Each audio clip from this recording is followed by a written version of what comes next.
Voyager 2 is right now, as you watch this, transmitting a signal from a place no human-made object has ever been before, outside the solar system, in the actual space between the stars.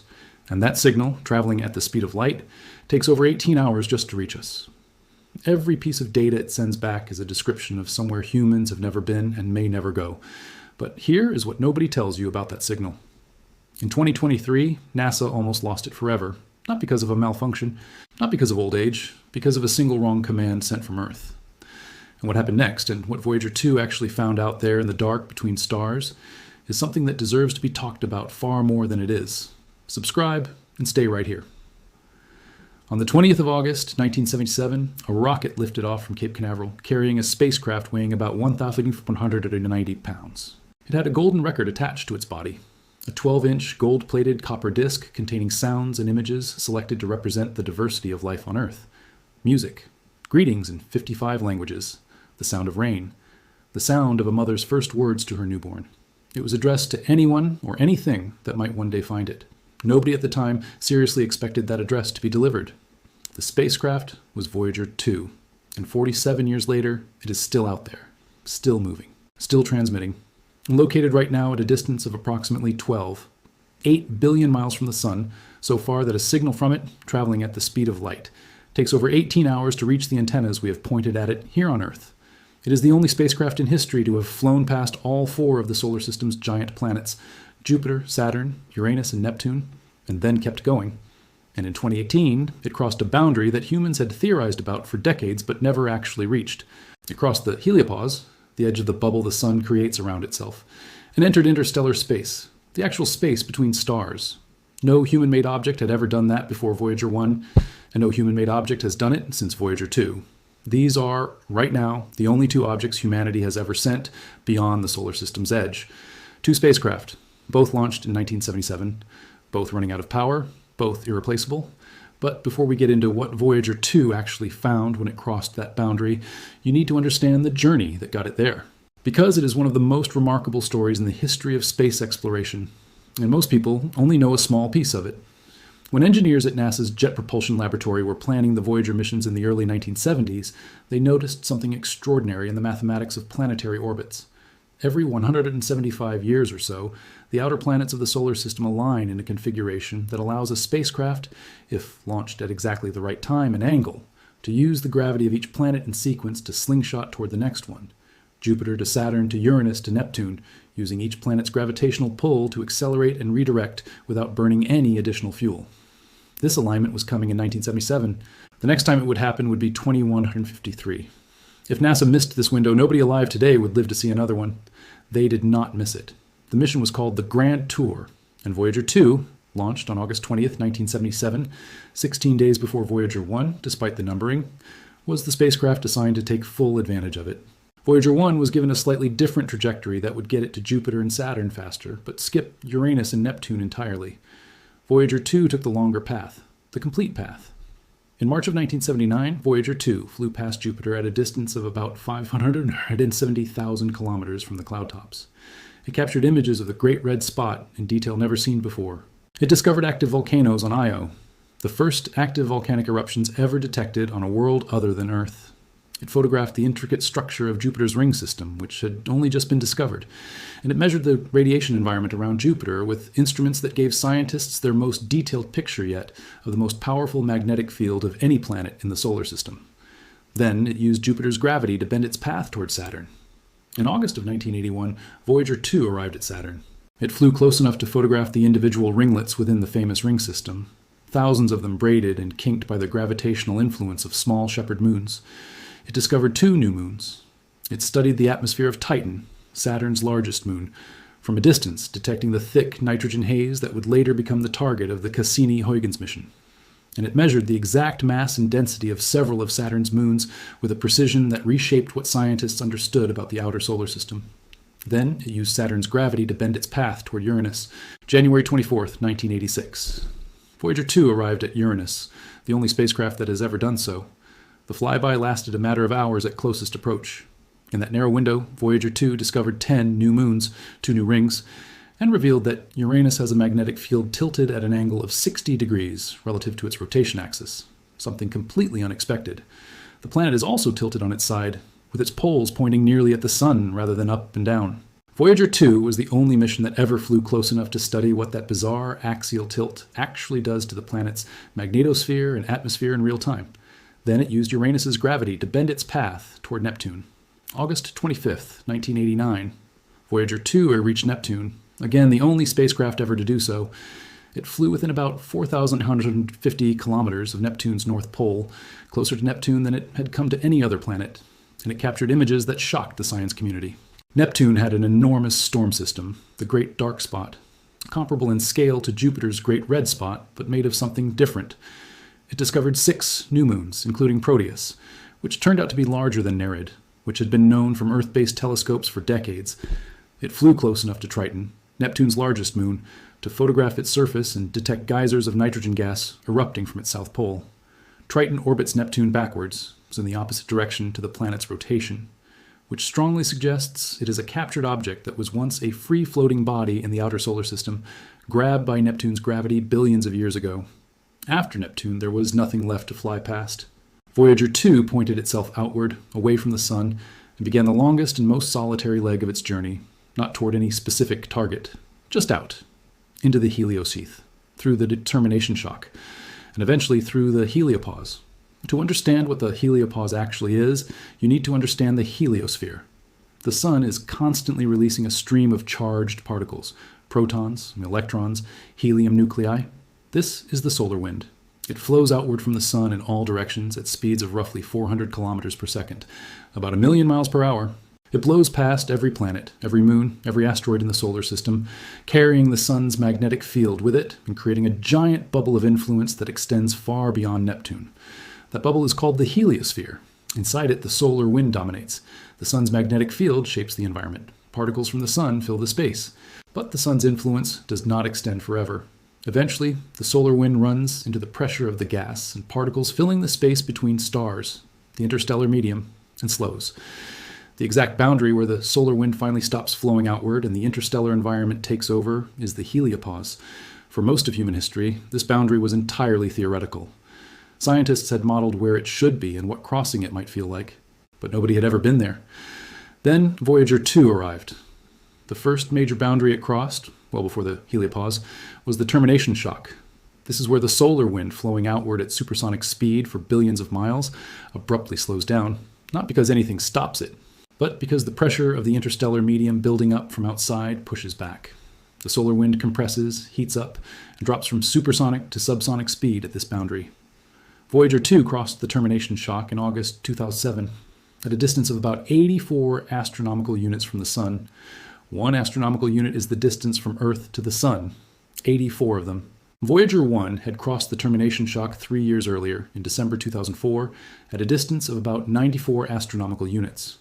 The fact that the 2 crossings happened at different distances, even though both spacecraft were traveling roughly away from the sun, told scientists that the termination shock is not a perfectly round, uniform boundary.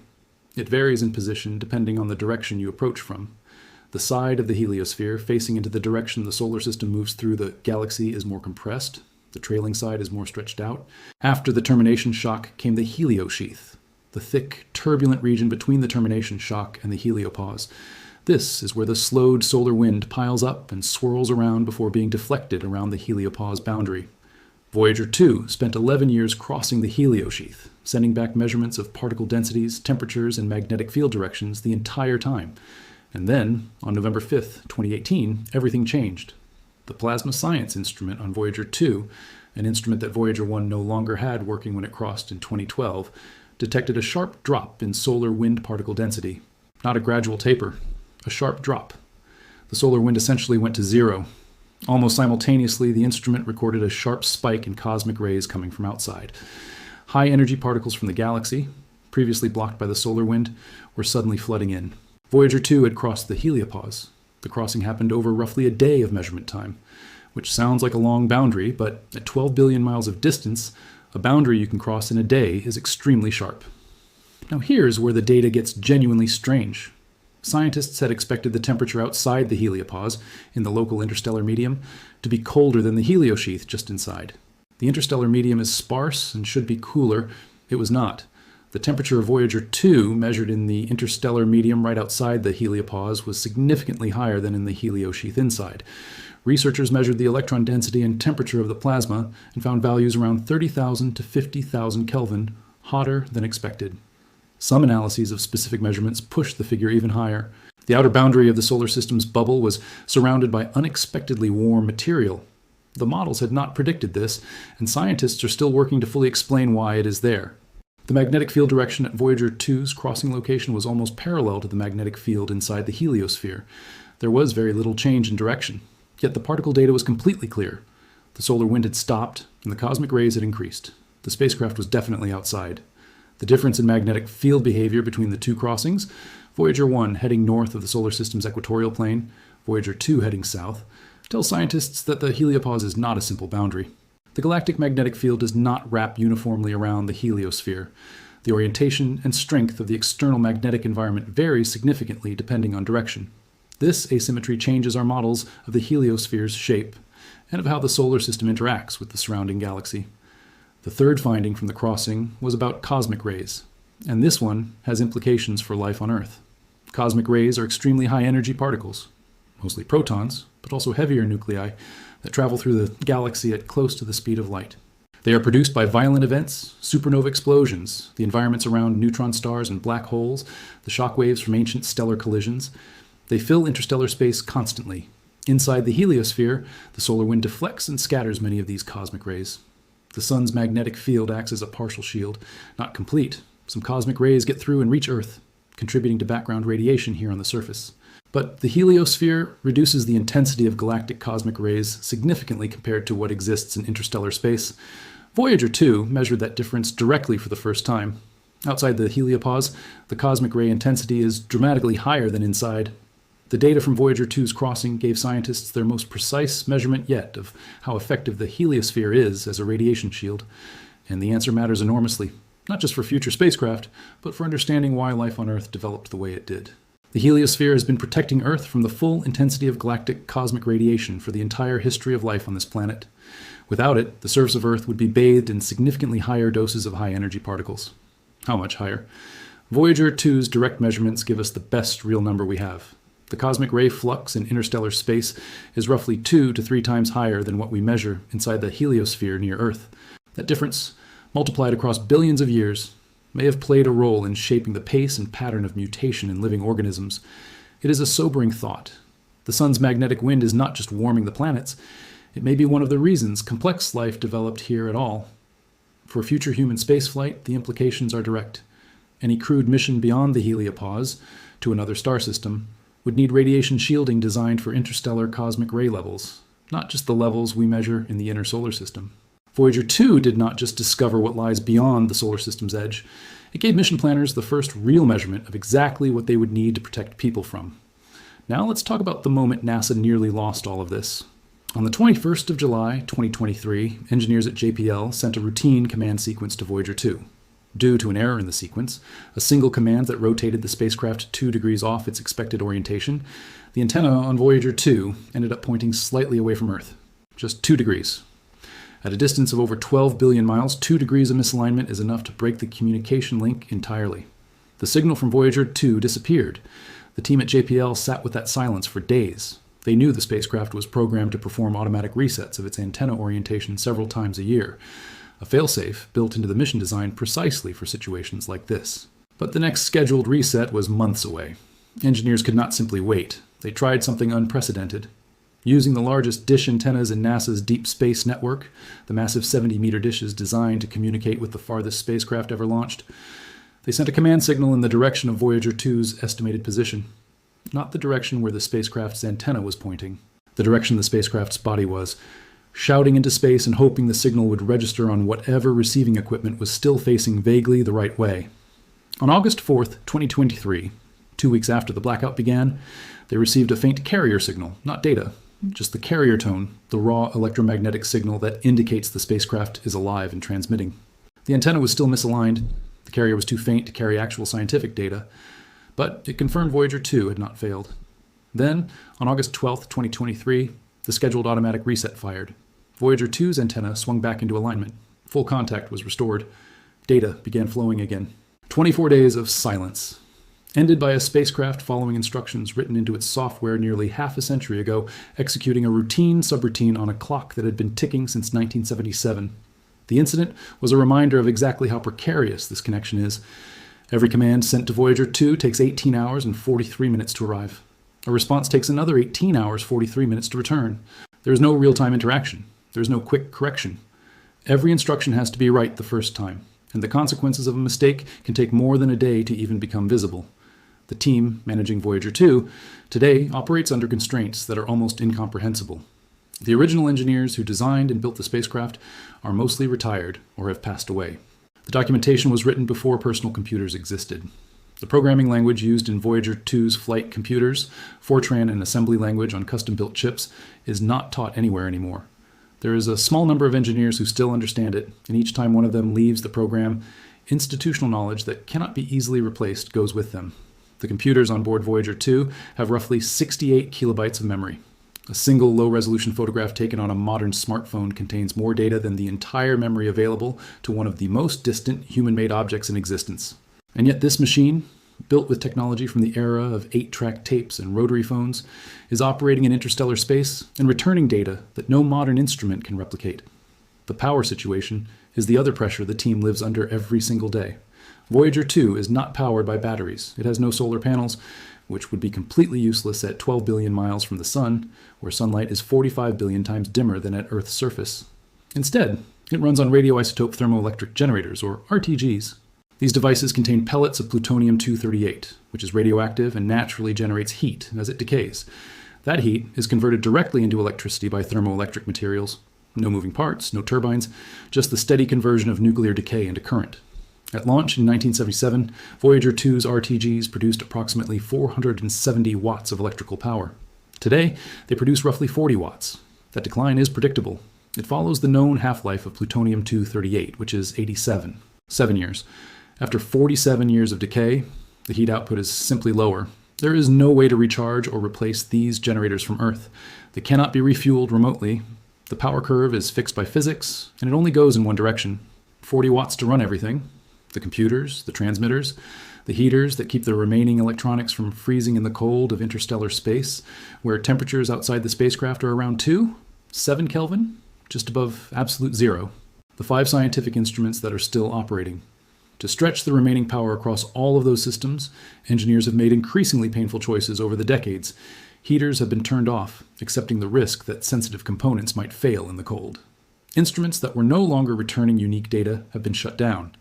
In late 2024, another instrument was powered down, the plasma wave subsystem, which had been measuring electromagnetic waves in the interstellar medium to keep the remaining instruments running a little longer. Every shutdown is a trade-off. Every watt saved on one system is a watt available to keep another instrument alive. The current projection is that by approximately 2030, there will not be enough power to keep any scientific instruments operating at all. The transmitters themselves will still work for a few more years after that. Voyager 2 will still be broadcasting a signal, but the signal will carry no data. Just a carrier tone from an empty spacecraft drifting through the dark, telling us it is still there, still moving, but with nothing left to say. Around 2036, the transmitters themselves are expected to fail as the RTG output drops too low to sustain even basic communication. At that point, Voyager 2 will go completely silent, no signal at all. The spacecraft will continue traveling at 34,390 miles per hour through interstellar space, but nobody on Earth will know anything it experiences after that moment. No collision, no encounter, no change in environment, nothing. It will simply be gone from our awareness, still physically there, still moving, but beyond our ability to hear. There is something genuinely difficult to sit with in that image. A machine built by human hands, carrying human music and human voices and human greetings, drifting in silence through the galaxy, with no way to tell us what it encounters. The universe does not end when our instruments do. Whatever is out there does not stop existing because we can no longer measure it. Voyager 2 will keep moving through it, past whatever currents and densities and magnetic structures fill the interstellar medium, and none of it will ever reach us. That is why the next 5 years matter so much. Every measurement the remaining instruments return between now and 2030 is data we would otherwise never have. There is no replacement mission currently funded or in construction that could follow Voyager 2 into interstellar space within any near-term timeline. The Interstellar Probe concept, a proposed mission that would use a gravity assist around the Sun to reach the heliopause in roughly 15 years rather than the 41 it took Voyager 2, exists as a design study. Scientists at Johns Hopkins Applied Physics Laboratory have published detailed proposals, but it has not been formally approved or funded. The earliest a mission like that could realistically launch is the mid-2030s, which means the earliest it could reach the heliopause is roughly the late 2040s or 2050s. From 2030 until then, and possibly for years beyond, there will be no human instrument measuring the interstellar medium from inside it. We will be back to the situation we were in before Voyager 2 crossed, theorizing, modeling, inferring from telescope data, without any direct in situ measurement, without any hand dipped in the water. Let's talk about where it is going. In roughly 40,000 years, Voyager 2 will make its closest approach to another star. That star is Ross 248, a small, faint red dwarf located about 3 light years from Earth. Voyager 2 will pass within approximately 7 light years of it. Not close enough to be captured by its gravity, not close enough to enter its system, just the nearest it will ever come to another star. In approximately 296,000 years, it will pass within about 3 light years of Sirius, the brightest star in our night sky, a system with a brilliant blue-white star and a white dwarf companion. None of the people alive today. Nobody alive when Voyager 2 was built, nobody alive when it crosses the heliopause, nobody reading these words right now will be here for any of that. The spacecraft will carry the golden record through the darkness between stars across timescales that make all of recorded human civilization look like a brief afternoon. The golden record deserves its own moment here. It was assembled in just 6 weeks, an extraordinarily compressed timeline, under the direction of the late Carl Sagan and a small committee of scientists, musicians, and artists. Sagan described it as a message in a bottle cast into the cosmic ocean. The record contains 115 images encoded in analog waveform. Scientific diagrams showing the location of the solar system relative to known pulsars. Natural cosmic landmarks that could theoretically allow an intelligent finder to triangulate Earth's position in the galaxy. Diagrams of human DNA structure, photographs of animals, landscapes, cities, food, birth, and family life. Mathematical and physical constants expressed in ways that should be decipherable without knowing any human language. It contains 90 minutes of music from around the world. A Bach-Brandenburg concerto, a Beethoven string quartet, a Navajo night chant, music from Peru, Japan, India, Azerbaijan, Australia, Blind Willie Johnson's dark blues guitar, Chuck Berry's Johnny B. Good, a Pygmy Girl's initiation song. Pieces chosen not for cultural fame, but for the breadth of what human music actually sounds like across the world. It contains greetings in 55 human languages, read by volunteers. It contains greetings from the then Secretary General of the United Nations. It contains a spoken message from the then President of the United States, Jimmy Carter, which reads in part, "We are attempting to survive our time so we may live into yours." It contains nearly an hour of natural sounds from Earth. Surf, wind, rain, thunder, a volcano, mud pots, cricket sounds, frogs, birds, a hyena, an elephant, a chimpanzee, a human heartbeat, a human laugh, a mother's first words to her newborn child. It also contains a stylus for playing the record, and detailed instructions encoded in diagrams showing exactly how the record is meant to be played, because whoever finds it would have no idea what a record player is. The odds that any intelligence will ever find Voyager 2 are, in practical terms, essentially zero on any timescale humans can relate to. Space is incomprehensibly vast. The spacecraft is incomprehensibly small. Even moving at 34,000 miles per hour, the distances between stars are so enormous that Voyager 2 is effectively a needle drifting through a haystack the size of a continent. But the record is there.